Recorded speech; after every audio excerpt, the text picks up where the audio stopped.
Anitha singers కి ఏమైనా చెప్పిందా అనేది కూడా పోలీసుల విచారణలో తేలాల్సి ఉంది. ఇప్పటికైతే కొంతమంది సింగర్స్ ఆసుపత్రికి అయితే చేరుకుంటున్నారు. ఆమెకు సంబంధించిన ఆరోగ్య పరిస్థితిని కూడా వారు షేర్ చేసుకుంటున్న పరిస్థితి కనిపిస్తుంది. అయితే మనం చూడొచ్చు అసలు ఏం జరిగింది అనేది. సరే ఏం సార్ నేను ఇవ్వద్దు అసలు ఏం జరిగింది అంటే ఎన్ని గంటలకు తీసుకొచ్చారు? సుప్రియర్ ఆఫీసర్స్ ఇస్తారు, నేను ఇవ్వద్దు. ఏ సమయానికి ఇక్కడికి తీసుకొచ్చారు అనేది ఒకటి ఇక్కడికా నియర్లీ అబౌట్ 5 o'clock అట్లా తీసుకొచ్చారు. భర్త ప్రసాద్ ఇప్పుడు అంటే ప్రసాద్ కేమ్ ఫ్రమ్ చెన్నై నుంచి వచ్చారు. ఇప్పుడు ఎట్లుంది సార్ పరిస్థితి? ప్రస్తుతం వెంటిలేషన్ మీద ఉంది, పర్వాలేదు, మంచిగా అవుతుంది.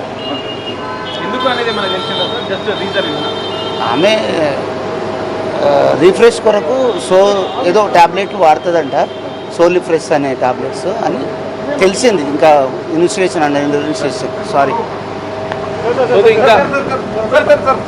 ఇప్పటికే ఇంకా పోలీసులు ఇప్పటికే చూడొచ్చు మనం ఒక ఫిర్యాదు కాపీని కూడా తీసుకొని వచ్చారు. అపార్ట్మెంట్ వాసుల దగ్గర కావచ్చు, ఇటు కల్పన భర్త దగ్గర నుంచి కూడా కొంత సమాచారాన్ని వాళ్ళు తీసుకున్న నేపథ్యంలో రెగ్యులర్గా ఆమె ఒక మెడిసిన్ వాడుతున్నట్లుగా కూడా పోలీసులు చెప్తున్నారు. ఆమె రెగ్యులర్గా వాడే మెడిసిన్ ఎక్కువ డోస్ వాడి ఉండొచ్చు అని చెప్పి పోలీసులు అయితే అనుమానం వ్యక్తం చేస్తున్న పరిస్థితి. ఇప్పటికే పోలీసులు చేరుకున్నారు, కొంతమంది సన్నిహిత సింగర్స్ కూడా చేరుకున్నారు.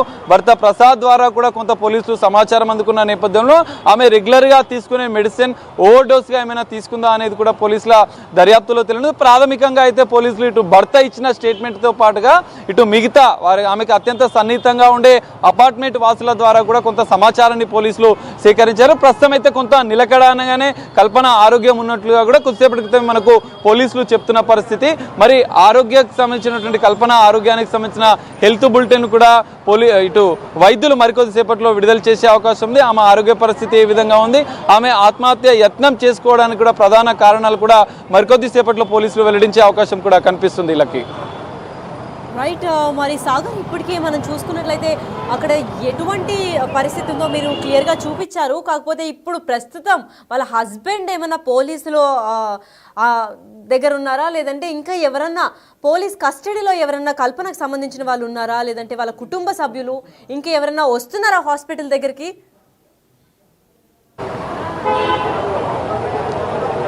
ఇస్లాకి ఖచ్చితంగా కల్పన ఆత్మహత్యకి గల ప్రధాన కారణాలు ఏంటి, ఆమె నిజంగానే మెడిసిన్స్ రెగ్యులర్గా తీసుకునే మెడిసిన్సే తీసుకుందా లేదనగా ఓవర్గా ఏమైనా తీసుకుందా అనేది కూడా పోలీసులు తేల్చాల్సిన అవసరం అయితే